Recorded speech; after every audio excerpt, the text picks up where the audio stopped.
Shall we be honest? If future generations look back at us today, they will surely wonder about our dysfunctional and destructive collective behaviors. I believe there's one main reason for the problems we're facing today: bad philosophy. To explain what this means, I want to take you on a journey of the mind. By the end of it, I hope to have radically changed the way you think about reality. My journey began quite a while ago. It all started with a random encounter as a young teenager. A chemistry teacher lent me a popular science book on physics. The weirdness of the quantum world immediately captivated me, igniting my passion for science. Unfortunately, studying theoretical physics only resulted in more questions than answers regarding the fundamental nature of reality, although later specializing in complexity science did help a little bit. But stumbling upon philosophy changed everything. So, let's begin our journey. Over 300 years ago, we really started to understand how nature works. We call this classical physics. Everything seemed clear. The universe was a machine, a giant clockwork. By analyzing its tiniest components, we should be able to understand everything. Great. Unfortunately, the year 1905 changed everything. We then discovered the quantum world, and things got really weird. The existential crisis that followed was quite alarming. Albert Einstein complained that it was as if the ground had been pulled out from under one. The foundations of reality made no sense. Shut up and calculate. That was the coping mechanism of physicists. As a result, science continued to advance, but our philosophy remained stagnant. Then, in 1994, another huge crack emerged in our modern understanding of the world, now more personal. A young philosopher went on stage at a conference to talk about what he called the hard problem of consciousness. David Chalmers had no way of knowing how far-reaching his ideas would be.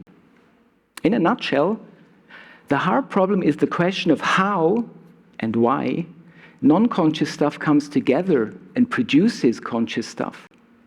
In other words, what is this personal and subjective perspective, our window into reality that emerges from inanimate matter? As a result, today, 30 years later, we have two main proposed answers in what we call the philosophy of mind. Either your consciousness is not what it seems to be, or reality is not what it seems to be. Honestly, both options are quite unsettling. The supporters of the first proposition believe that consciousness isn't really a big deal and that the hard problem is just simply made up. The backers of the second idea propose something that could not be more different, called metaphysical idealism. Okay, that sounds scary, so let's unpack. Metaphysics is simply the part of philosophy that deals with the fundamental nature of reality.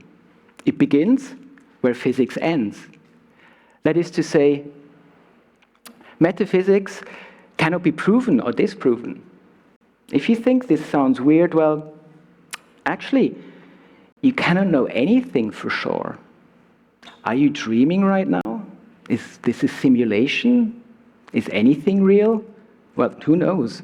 Now, metaphysical idealism claims that there is a hidden layer of reality that is both fundamental and mental. In other words, consciousness is the essence of existence. Okay, but what does that actually really mean? Well, clever people have tried to give us ways of thinking about idealism, unfortunately, without much success. Just try and imagine a field of consciousness that is non-physical and transpersonal. I know, right? But more on this later. So, the nature of consciousness is a metaphysical affair. as is the interpretation of theoretical physics. So shut up and calculate isn't really an option, especially as physics hasn't progressed much in the last decades in understanding the foundations of reality. Indeed, in my experience, many physicists still today shy away from the many metaphysical problems challenging us. To give you an idea of how deep the rabbit hole could go, some physicists now believe that space and time are in fact not fundamental at all, but derived from something deeper, something called entangled quantum information. Sounds really cool, and this is physics shorthand for that idea. Then, science is quite silent on why there is so much complexity everywhere around us and in us. The orthodox response is to shrug and say, well, that's just how things are. So, is this it? Are we really condemned to inhabit a reality we will never understand? I really don't think so. I'm convinced that the Western mind is suffering from cultural blind spots and metaphysical prejudice. But things are slowly changing. On the horizon, we are seeing a new scientific paradigm emerge. One that does not ignore the metaphysical challenges of physics and that sees consciousness as fundamental. So, equipped with a new kind of science that is informed and guided by a brave new philosophy, you can start to look for new existential answers. Indeed, a new generation of scientists and philosophers are starting to explore beyond the status quo. Some have a suspicion. Perhaps rationality, common sense, and logic aren't concepts reality is very concerned about. Perhaps we haven't progressed in understanding ourselves and the cosmos because of a lack of metaphysical imagination. I could not agree more. In fact, I've just finished my second book describing this ongoing paradigm shift towards idealism. What I really want to emphasize is that this new perspective has one important quality. Although it cannot be understood rationally, it can be fully experienced and always has been. Since the dawning of the human mind, people have encountered immaterial levels of reality firsthand, either spontaneously or deliberately. We have many accounts of shamans, mystics, meditators, and psychonauts who have described their cosmological explorations in great detail. Some people will be surprised to hear that they all are daring navigators of otherworldly realms. In fact, the friendly-looking couple here, the Shulgins, has probably experienced more levels of reality than any other humans. Okay, so our sober waking consciousness is just one competing state in a vast multiverse of pure experience, just waiting to be explored by anyone who is brave enough to go beyond the comforting familiarity of consensus reality. Dreams, meditation, trance, chemicals, or even pain can all function as interdimensional portals within our brains. This capacity could actually be an important part of what it means to be human.